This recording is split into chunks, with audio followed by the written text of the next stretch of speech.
today we're gonna dive into foundations. And foundations really speak to what we build everything else onto. So this is a really important video for you guys to pay attention to. Foundations, we're gonna start from the ground up. We're gonna talk about foot placement, how we bend our knees, our hips, our back, our shoulders, our grip, all of these things that we gotta have in place to make sure that you're able to shoot effectively. The first thing we're gonna talk about is how we set up our feet. Foot placement is actually not as relevant as you might think. It's not as important as a lot of people make it out to be. Foot placement simply needs to be slightly offset, ideally, and you wanna have them fairly wide apart. We don't wanna be really narrow on our feet. We don't wanna be super wide on our feet because this removes our ability to be mobile. If you wanna be able to move as you're shooting, it's important to be in a comfortable position. I don't wanna have my feet directly in line with my target either. What this is gonna lead to is recoil control issues where it's rocking me back on my feet, and that's not ideal. Now, is this actually important? Yes and no. Can we get away with having our feet super close together, perfectly in line with the target? Of course you can, but one thing that I'll tell you is when we look at the actual goals of practical shooting, we don't go with what you can get away with. We always look at what we can do to make it better.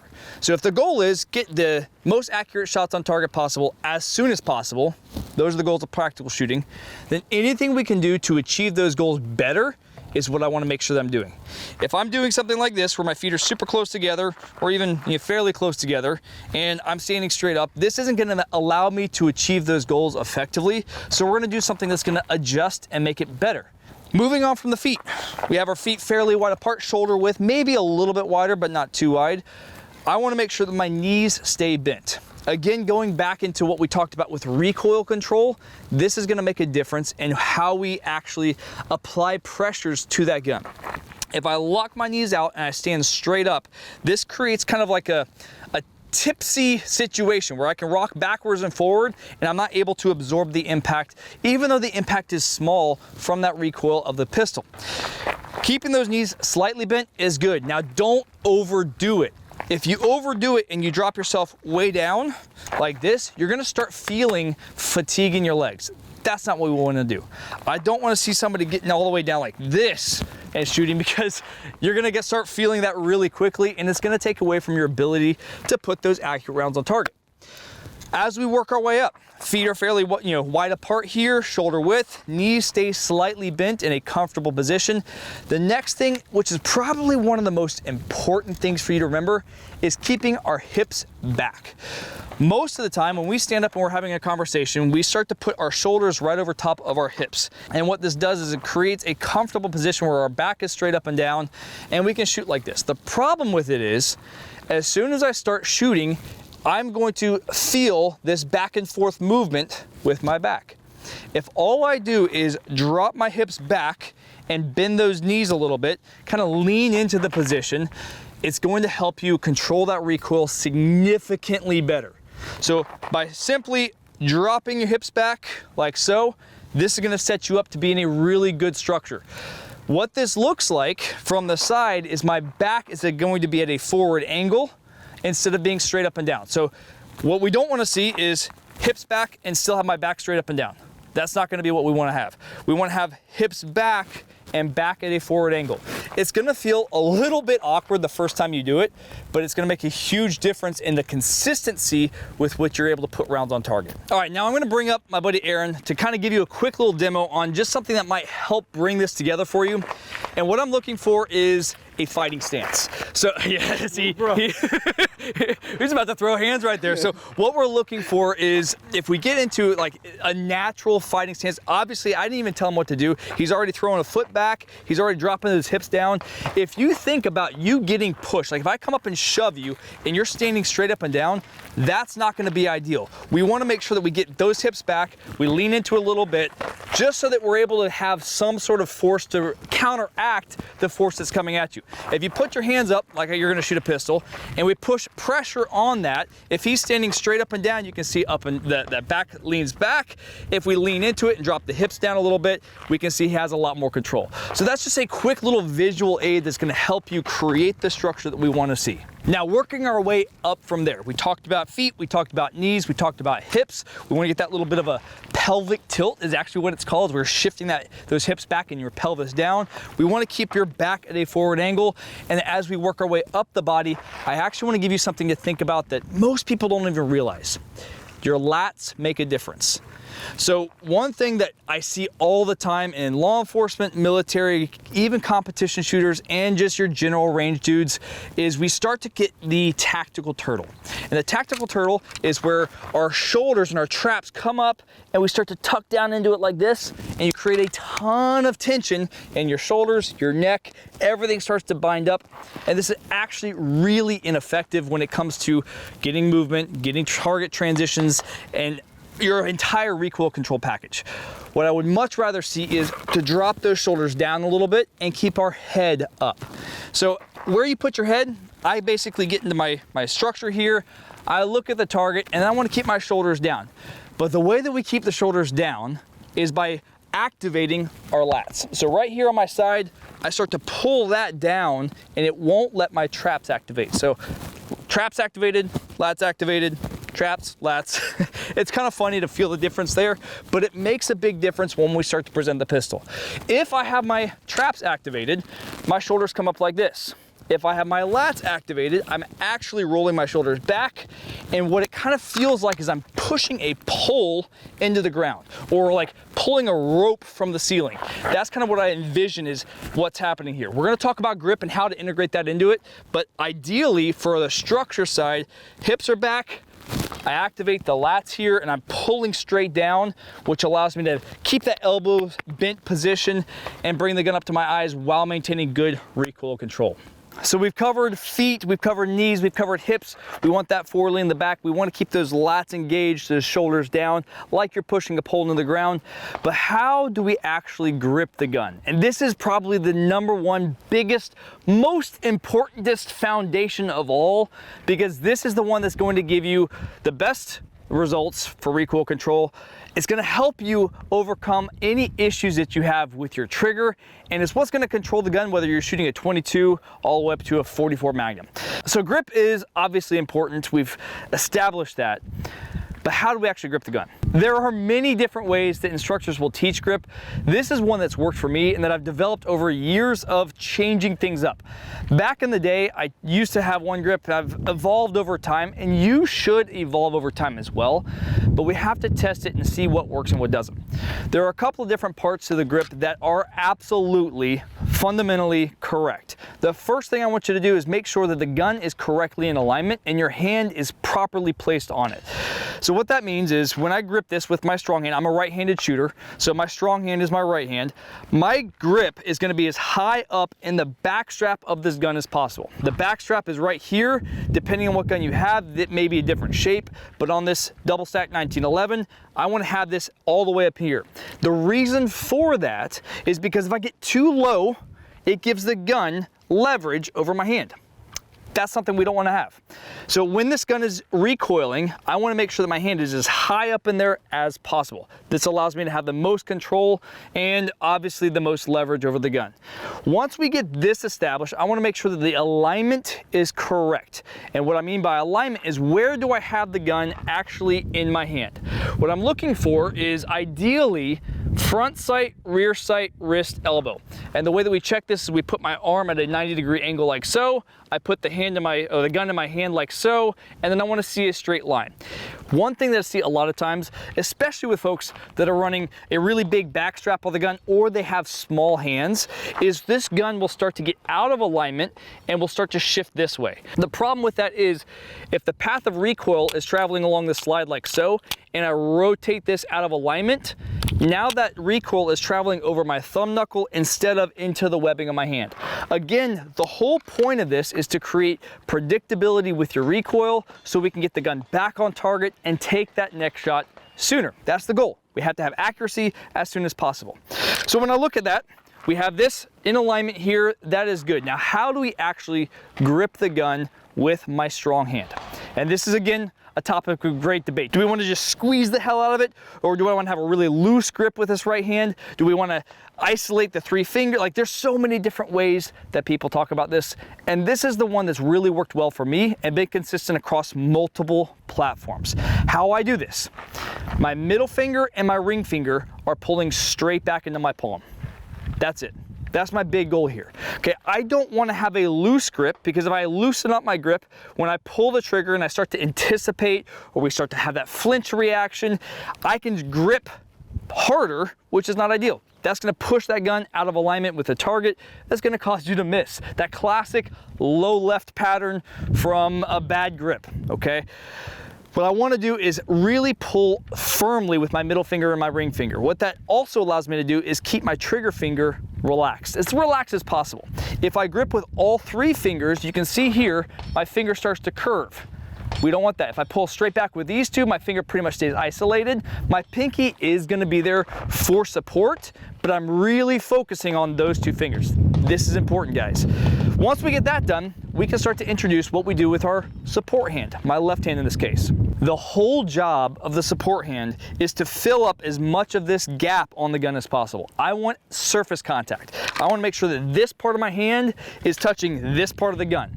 That means that some of the bad grips we see out there are taking away from it. If I'm grabbing down here, obviously I'm not getting good grip, good contact with the gun. If I'm grabbing up here and we have a gap between this hand and this hand, obviously we're not getting much contact with the gun. If you think of surface contact as the goal, then we want to make sure that as much of this hand is touching as possible. With my strong hand, the thumb is going to go up so I can make sure that there's a pathway here. If we put that thumb down, that's obviously also going to keep that hand from making contact with the grip, and that's a problem. So thumb goes up, this hand, I'm going to index off of my index finger right here in the middle knuckle. I want that to make contact with the bottom of the trigger guard, and I want to roll this hand in so I get as much surface contact as possible. Now when I do this and I present the gun, you're going to see, I'm going to pull my hand off of here in just a second so you can see exactly where I've got in contact with this. You see the bottom of my hand, all of this, that's all eaten up by the grip, is in contact with the gun. If it's not in contact with the gun, then you're not going to have as much control as you would otherwise. So going back over this, strong hand, middle finger, ring finger, pulling straight back in. Support hand, I'm indexing off of that index finger first knuckle on the bottom of the trigger guard. I'm grabbing here and I'm using my tips of my fingers as a pivot point. When I build the grip, if we take the gun out of the picture, I build my grip. This is my trigger finger, pulling back with these 2 fingers. These fingers lock into place, and it's really important that we use this as your pivot point and we crush the back of that gun. Now, what happens with our elbows when we do that? As I crush the back of that gun, you may have a tendency to bring your elbows in and kind of lock them out. We don't want to do that. I don't want to lock my elbows out, because that's also going to cause my shoulders to lift and my head to drop. If we lock those elbows out like this, we call that the tactical turtle, which we talked about earlier. So keep those elbows bent, lats engaged, make sure we have the pivot point here that we talked about.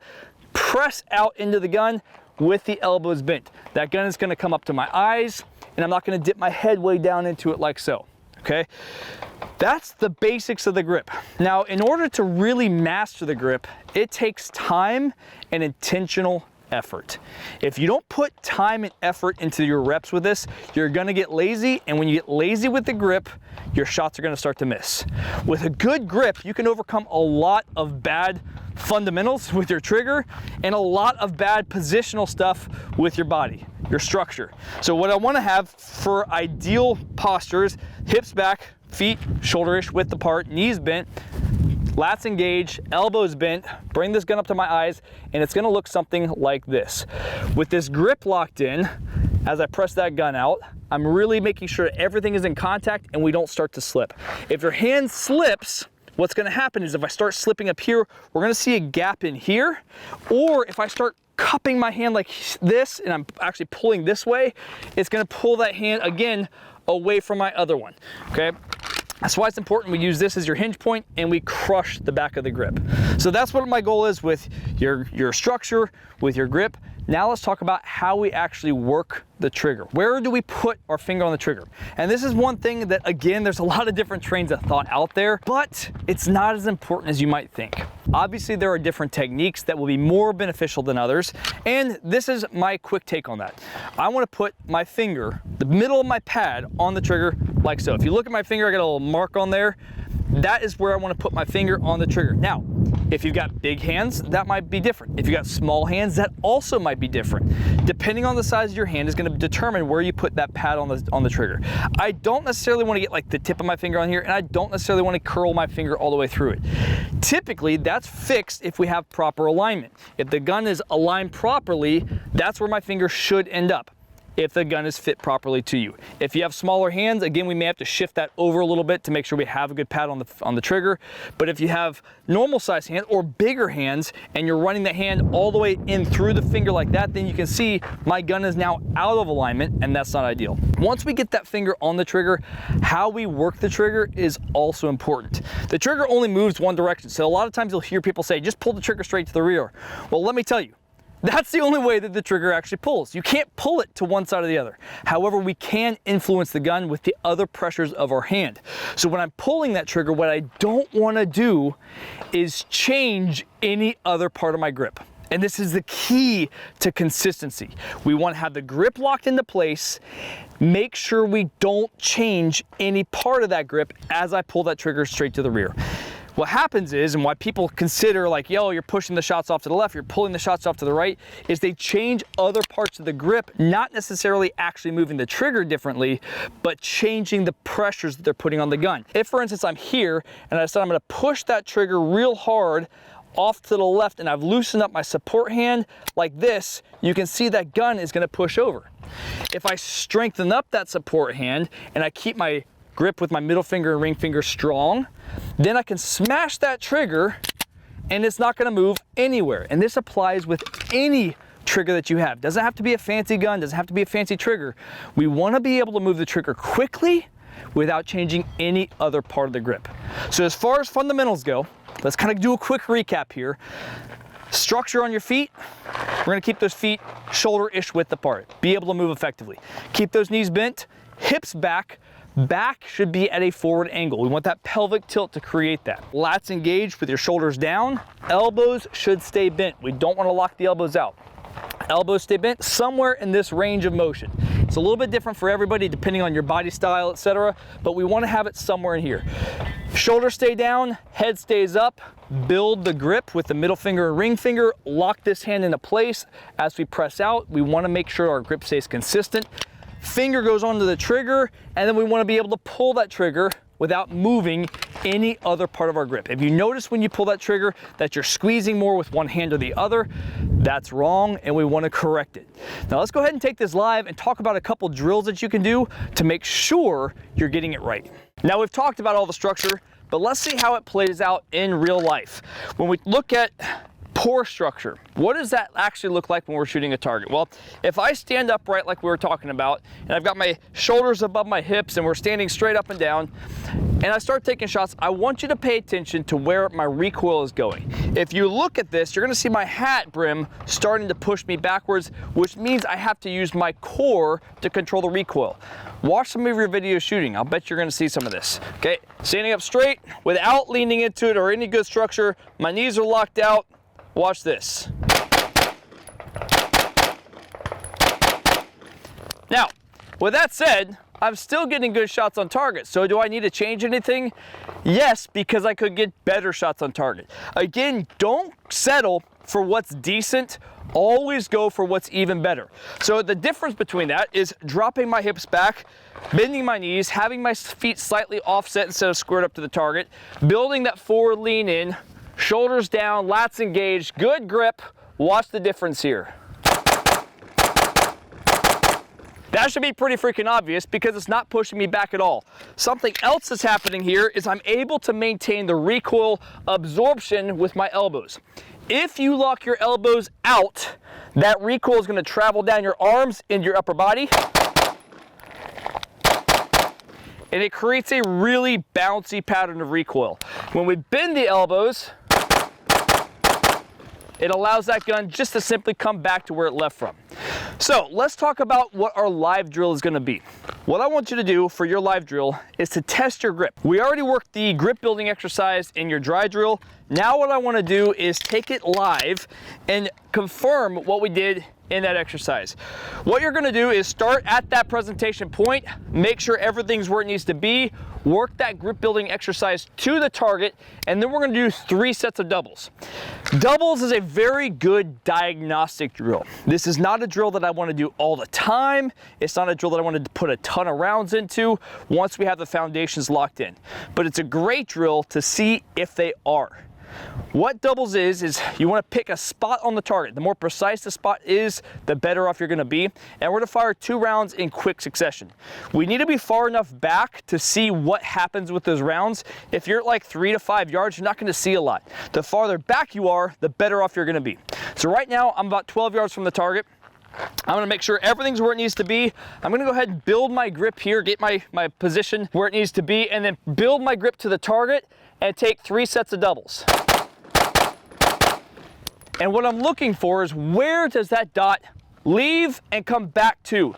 I don't really care if it leaves completely out of the window. I don't care if it leaves the target. Now, the better recoil management you have, the more wrist tension, grip, all of those things come into play, the less it's going to move. But what really matters is, where does the dot come back to? Where does that second shot end up?